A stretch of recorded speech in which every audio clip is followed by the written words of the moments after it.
Hi guys, welcome back to my new vlog. Hi guys, mentangin ang siya po kahinilan ti barit. Harus surok.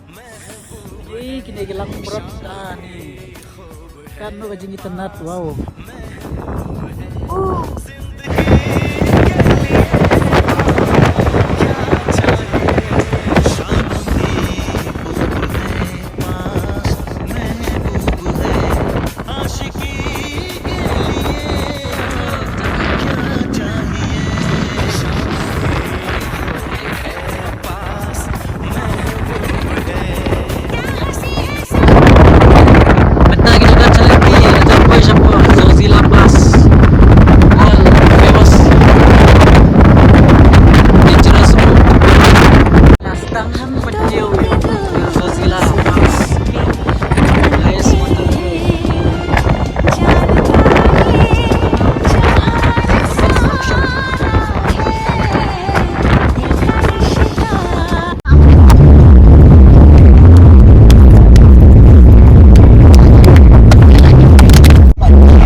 क्या आपको पता है जोजिला पास क्या है? ये कश्मीर से लद्दाख का गेटवे है। जोजिला पास को पार कर आप कश्मीर से लद्दाख में एंटर करते हैं। इस पास पर सर्दियों में 20-20 फीट ऊंची बर्फ पड़ती है और ये बस साल के कुछ ही दिन खुला रहता है। जोजिला पास का रास्ता बहुत ही रोमांचक है और खतरों से भरा है। इसको पार करते समय हर एक मिनट आप अपनी सीट के एजिस पर ही बैठे रहते हैं।